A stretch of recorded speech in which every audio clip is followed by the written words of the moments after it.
So what we're going to do for the last part of this tutorial chapter is we're going to analyse a few of these mixes that load with the different kits, and what we're going to see now is we'll see all the little things that I showed you in chapter 2. In chapter 2 I showed you basic things that you do when you're mixing drums. I showed parallel compression, parallel distortion, parallel compression and distortion together. We looked at sending multiple channels out to shared reverbs, parallel effects. We showed submixing I submixed the toms and the snare down to their own sub-channel, little auxiliary sub-channel where we put effects on those. So we had a submix of the toms and the snare. All those mix techniques, I showed you them in a basic form, parallel compression and stuff like that, and we're now going to look at some of these kits and we'll see some of those techniques being used. But hopefully, because you watched chapter 2 where I explain those basic techniques, then when we look at the more complex mixes like this, you'll be able to understand what I'm describing and follow along a bit. Okay, so let's look at some of these kits now in terms of the mixes that they load, which will maybe help us to understand more about drum mixing. It'll help you to understand some of the mixes that do load with these kits, and hopefully you can then go on to mix your drums and learn a bit more about how to do that, and it'll give you ideas, etc. Okay, so let's start with this 8-bit kit. I want to load this one first because it uses a particular technique to get the sound of the kit. Okay, now the way it does it is this. Listen to the kit. 8-bit, obviously it sounds 8-bit, sort of down-sampled and grunky and distorted. Well, how are they doing that? Well, the technique they're using here is, if we analyse what's going on, to do that you select all the channels that are the actual outputs of the kit. Okay, and to do that you click on the first channel, the overheads, hold down shift, click on the last channel, which will be the hand claps, and it selects everything. Okay, now everything in the kit of course is being grouped to this stereo bus. Okay, all the outputs are going to bus 2. Look, bus 2, bus 2, bus 2. So everything in the kit is arriving here on this group bus, receiving on bus 2. Okay, but look what's happening. See, there's not much going on in the mix here, just a couple of things on the tambourine and the hi-hat, but all the effects that are changing the sound of the kit are on the group bus. Remember, the kit arrives at this group bus in stereo. So what they've done here is they've added all the effects onto the group bus, so we're processing the stereo group bus, okay, to get the final sound. If we take all these effects off, the sound of the kit is actually like this. So what they've done is they've added an EQ and a compressor, and that's just adding punch and keeping the kit controlled a bit, and the EQ is cutting the bottom and the tops off. This is the new EQ for Logic 10.6, by the way. I'm not too keen on it visually because it just looks different to all the other plugins. I suppose I'll get used to it. That's what it looks like anyway. So there's an EQ and a compressor on there, and that's just slightly shaping the sound a bit. Then there's this pedal board, which has got distortion. Okay, then there is this bit crusher effect, which is adding, well, this downsampling, 5 times downsampling effect. So that's breaking up the sound and making it sound downsampled. And then finally, there's this bass amp, and the bass amp is adding all the buckety bottom mid. There's a lot of amp compressor going on here, and the sound of the cabinet and everything. So this is adding all the body, plus extra warmth, extra overdrive, a little bit of gain, and compression. Okay, and altogether, all those effects in series, meaning the signal passes through one, into the next, through that, into the next, through that, into the next, like one after the other in series. All those effects in series make the kit sound like that. 8-bit, okay, that's a technique you can use. All these producer batch kits mix everything down to the group bus, so you can add processing effects across the group bus and change the whole sound of the kit on its stereo group. Okay, that's one. Now I want to show you this one, Detroit Garage. This one uses a parallel compressor. Very simple. Everything in the mix is going out on bus 3. Look, bus 3, bus 3. So everything arrives at the group bus. but the kick and the snare channels are sending out on bus 2 to this parallel compressor receiving on bus 2 here. So we've got parallel compression, but it's just very weak and low in the mix. Let me turn it up so you can hear it a bit better. So it's subtle, this parallel compression.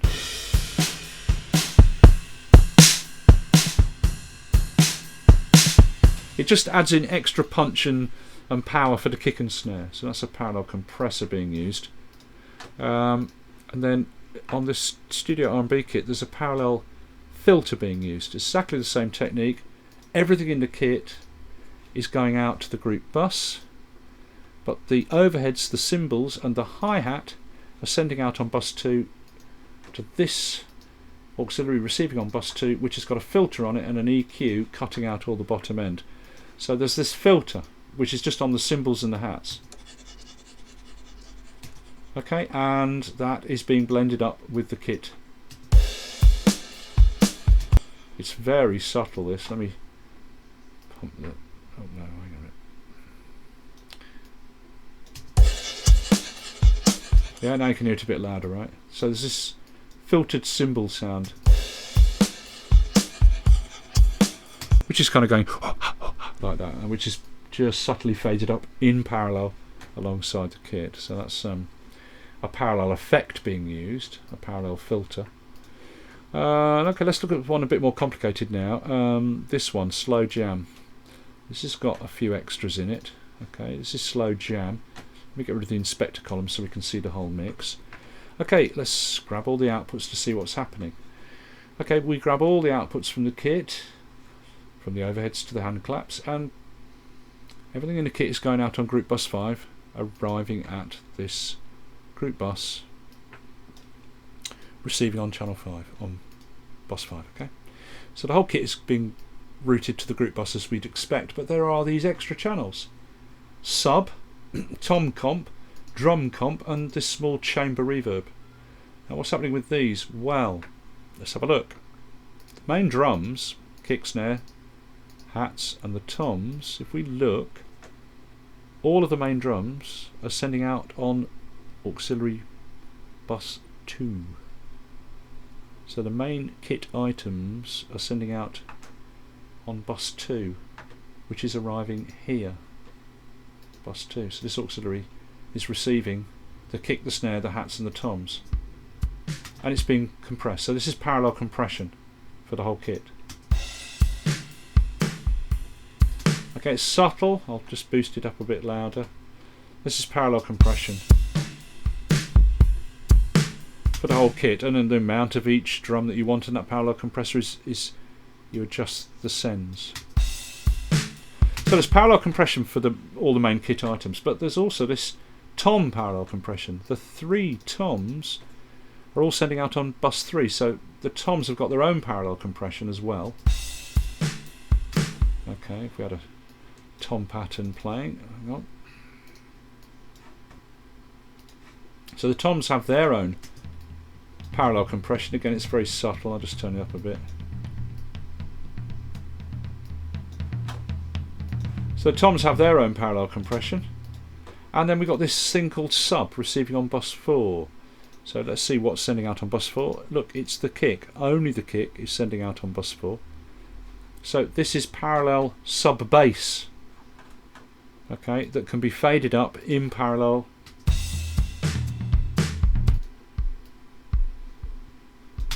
to add extra sub bass for the kick.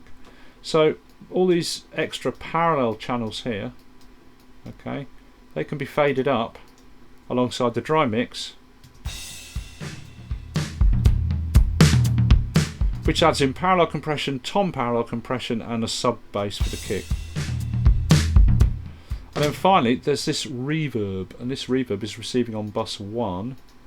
Let's solo it. So what is sending to bus 1? Well, room A, anything that's on room A is being sent out to this reverb, and the snare top here, look, is sending out. Okay, so this reverb is a combination of the room A, anything that's being sent to room A, and the snare top, and that's being faded in as well. Okay, whoops, hang on. Okay, so parallel sub bass, parallel tom compression, parallel drum compression, plus reverb, and all those extras. Look, all the parallel compression, parallel tom compression, and parallel sub bass.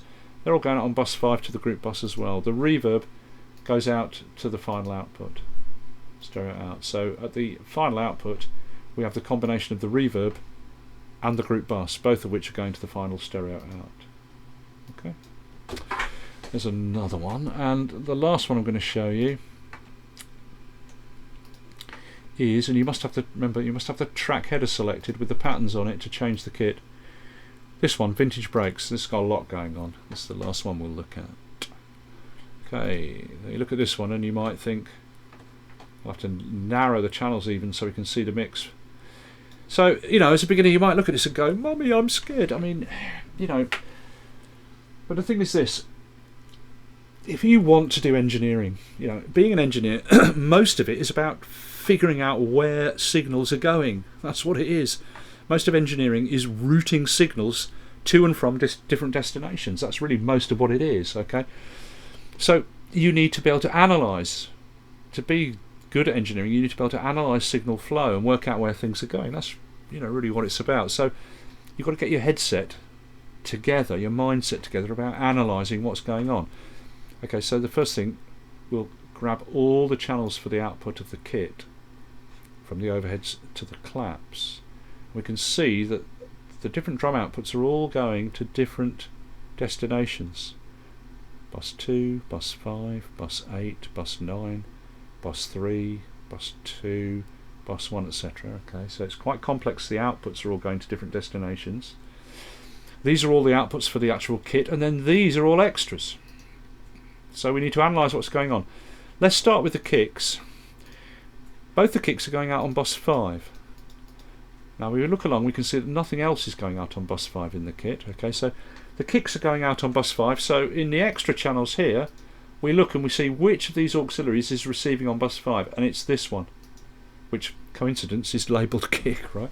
Okay, so what's happening is the two kick drums are being balanced here on their individual channels to get the balance between inside and outside mic. Then they're both going out to bus 5, where they're being submixed to their own little group bus. Okay, this is just the kicks, and I can control the kick here easily on a single fader. I can set the balance that I want between the two mics here, but they both go to here where I can easily adjust the kick drum on a single fader. And the kick is going through an EQ and a compressor. Okay, that's that. Okay, next the snare. Okay, now again the snare, you balance the top and bottom mics between them, but both the snares are going out on bus 8. So we look over here and we see that this channel is receiving on bus 8. So the snare is being submixed.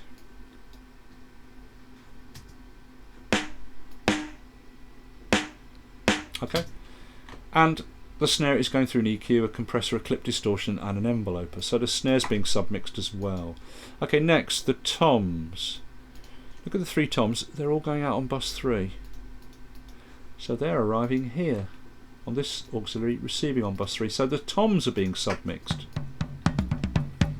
Okay, and they're going through an EQ and a compressor. So the three main drums, kick, snare, and toms, they're all being submixed to their own group buses, their own little auxiliary group buses. That's the main dry outputs of all the drum kit. Okay. Now we've got this channel called drum sub. Now this is receiving on bus 9. So let's see what is sending to this drum sub. Solo it. Let's have a look. Well, if we look at the outputs, the hi-hat is sending out on bus 9. So the hi-hat is being sent directly to this auxiliary here, this channel.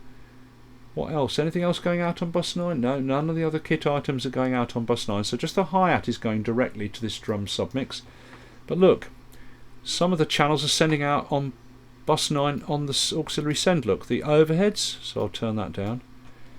The room A is sending out on bus 9, so I'll turn that down. The leak is sending out on bus 9, so I'll turn that down. And the kick and the snare, their submixes are both sending out on bus 9, so I'll turn all the auxiliary sends down that are sending out to bus 9, And now the only thing arriving at this drum submix receiving on bus 9 is the hi-hats that are going directly out to bus 9. So this is just the hi-hats now. It's all going through an EQ and a compressor, right? And now we'll bring in some of the overheads, turn up the auxiliary sending to bus 9, and we start to get the overhead signal arriving at this drum submix. And then the room A, and then the leak, and then some of the kick, and then the snare.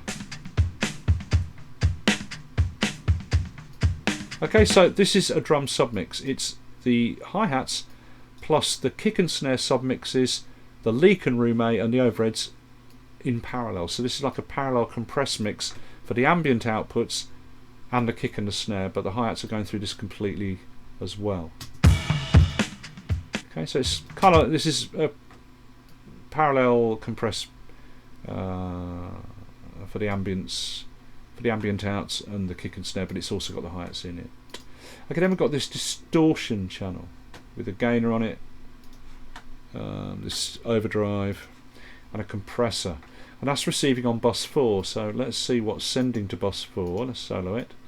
This is our distorted submix, or parallel mix. It's parallel, parallel distortion, and it's being sent to by the overheads. Look, yeah. Oh no, not the overheads. It's being sent to by the hi-hats. Look. So I'll turn the hats down.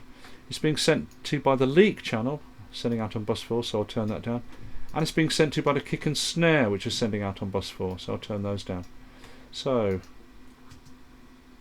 let's start turning up. A little bit of hi-hats goes to the distortion. A little bit of the leak.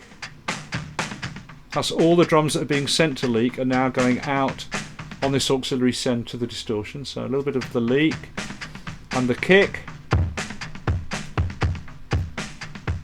and the snare,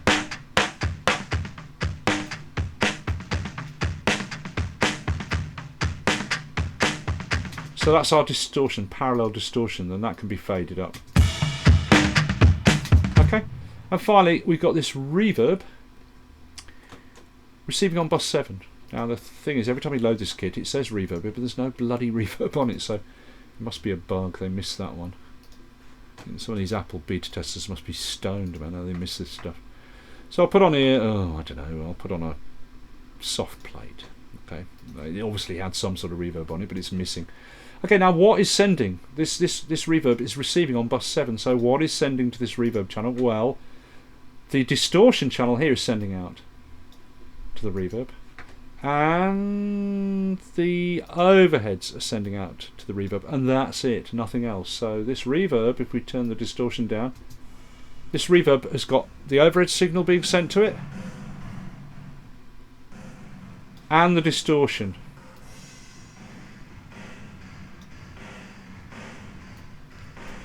Okay, so this is kind of mostly distortion, reverb for the distortion. Okay, now the kick, snare and tom submixes plus the parallel compression, plus the parallel distortion, plus the reverb, okay, they're all going out on bus 2, look.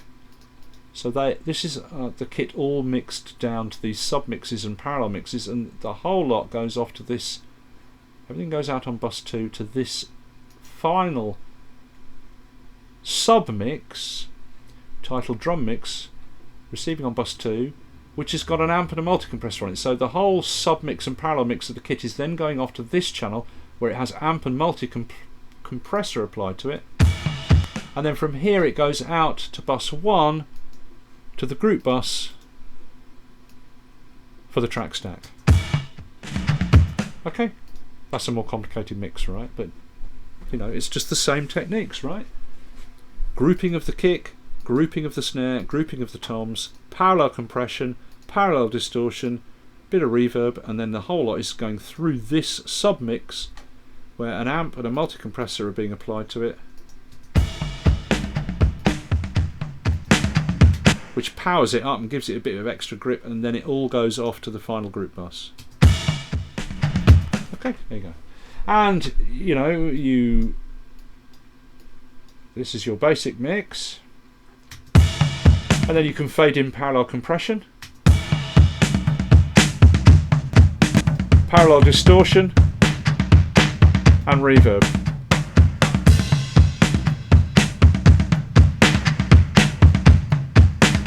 Okay, and there's your kit sound. Okay, so that's the last one I'm going to show. It's quite complicated, that one, but you should understand it, right? Okay, so there you go. That's the end of chapter 3 for the drum kit designer and the drummer tracks. Just to show you, I did a little thing with it. I might as well load it up. Close, don't save. I did a little tried to make a little reggae tune the other day with the drum kit design just to see how well it could do reggae. And I wanted to try and get a rough cut reggae sound like a local studio back in the very early 80s or the late 70s, very late 70s, early 80s, like a typical backstreet studio reggae sound. And I ended up using the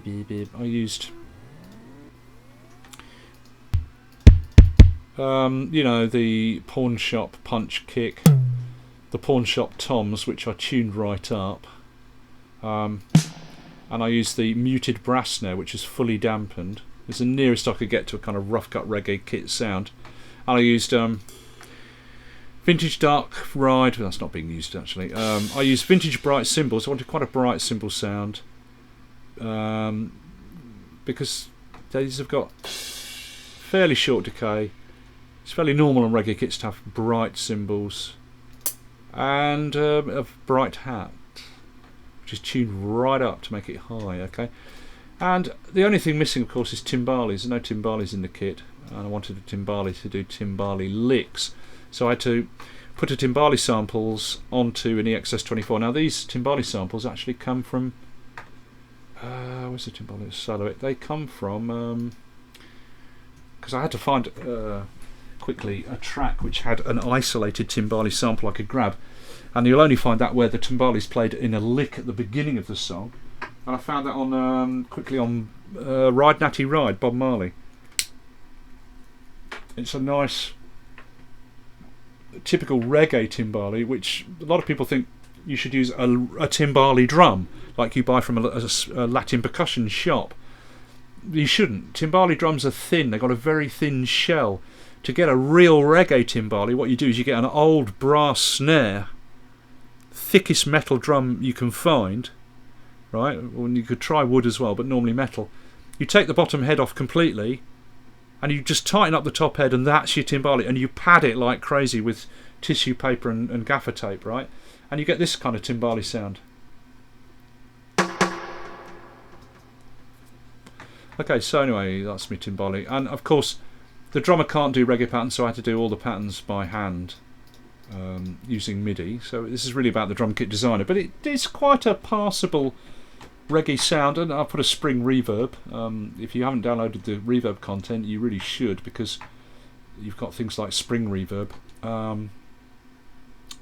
So yeah, let's just hear just the kit. Actually, I can do that by just soloing it, can't I? Solo that and the timbale. This is just the kit sound I got.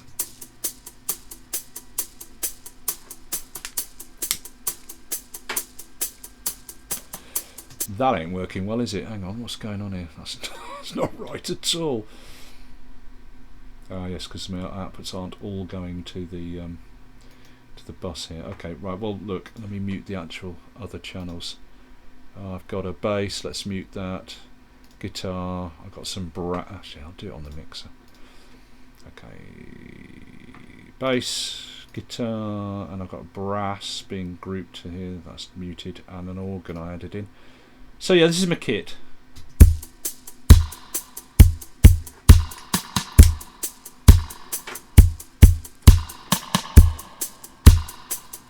Maybe I'm still not mad about the kick drum.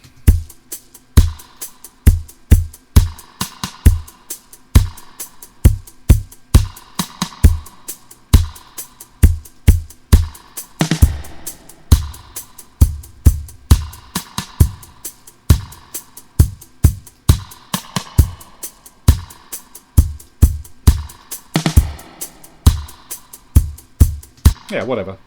But it's the spring reverb, of course, giving it that lovely reggae sound, isn't it? You know. And the shaker, of course, very critical. when you play a shaker or a tambourine in reggae, you do it by moving the whole arm in and out from your body, like that. You don't use the wrist. That way you get that lovely backward forward motion. And the hats are doing... Okay, actually the hi-hats have got 3 different MIDI notes if you do it with MIDI, the drum kit designer. There's a closed hat, there's a pedal, and there's the open. So I'm using the hat closed and the slight open pedal to go just to give it a little bit of open on the thirds.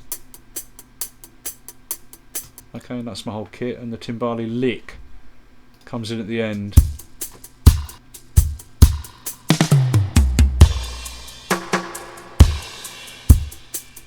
Okay, and then bring in the bass.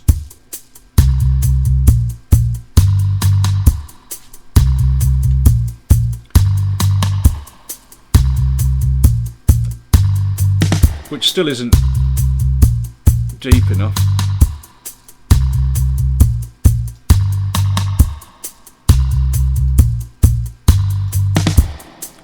It's my bass, guitar.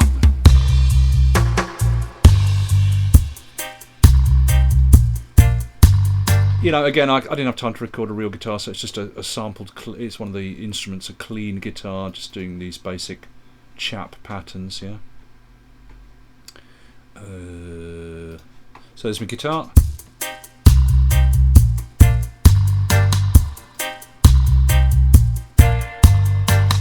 Then I got a little bit of soul organ going, a bit of Hammond. And the Hammond, I've, you know, EQ'd the top out of it to make it, you know, so we're getting more of the chug at the bottom end.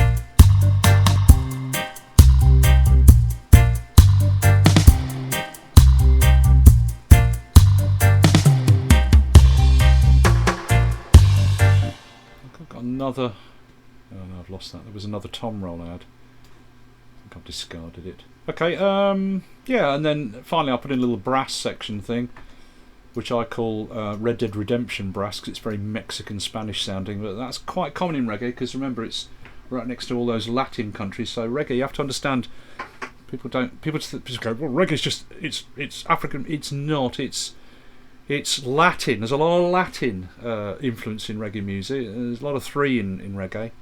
Okay, so you got your brass.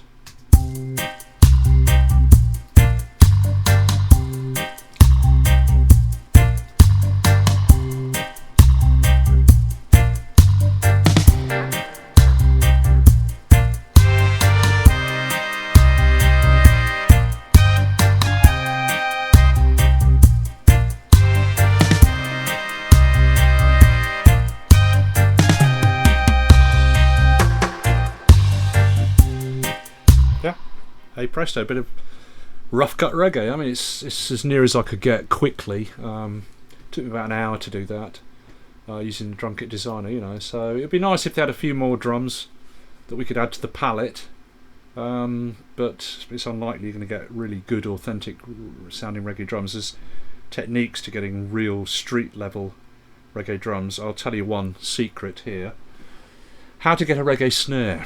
Okay, what you do is you get a snare drum, preferably metal, not too deep, and you take off the top head completely, and you put an orange household duster over the shell. Okay, and then you put the head on and you pull out the duster all around the edge to make the duster tight underneath the head, and then you put the hoop back on and you tighten it, and you pull the duster edges as you tighten to make the duster tight under the drum head. And when you finish tightening down the snare and tuned it, the drum head has an orange household duster underneath it that's tight as well, and then you get that lovely sort of, it's a hard sound to describe, but it's a very dampened snare sound with the tight snare wires underneath that as well contributing, and that's how you get a street level reggae snare drum. Okay, so yeah, you could you'd have to bring in your own drum sounds, but I haven't found any way that you can add your own samples to these drum kit designer kits. So it'd be nice if Apple gave us more kits, or they gave us a drum kit designer creator where we could load our own samples into the drum kit or something, you know. But anyway, that's not bad, is it, for just a quick mix, you know.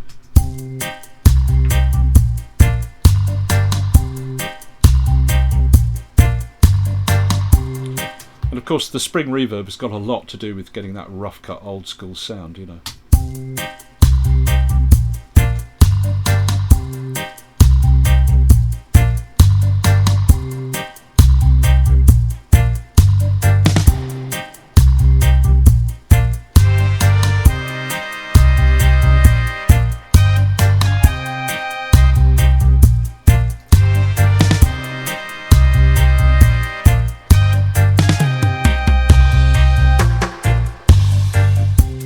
Okay, in case you're interested, you can see the brass faders moving up and down when the brass section plays. I added some fade up with the brass, which gives it that more authentic sound. How a brass section plays, they'll go da, da, da, and fade up the brass. And to do that, I've got a sax, trumpet and trombone on three different instruments. And if we look at them in the editor, okay, you can see this is the volume control for each instrument. So after each lick it fades up and then fades down, and then they do the long sustained chord. It fades up, then down, and then up at the end like that.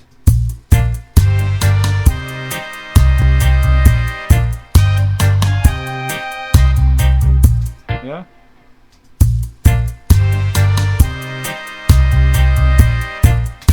So it's that fading up business going on, which gives it a little bit of extra realism. You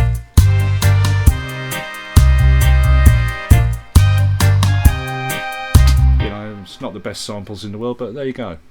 Didn't have a brass section available to me. So yeah, drum kit designer, it's not bad. You can get quite a few sounds out of it if you fiddle. And there's an example of a reggae mix using the drum kit designer. Okay, so I hope that's all been useful to you. I haven't had a lot of time to fiddle with this drum kit designer and the drum tracks. I think I've got most things covered, but if I find anything else out that's relevant, I'll come and add some little extra bits in a part 4 chapter called extras or something. Okay, but there you go. There's your tutorial. I hope it's been useful, and I'll see you for the next one.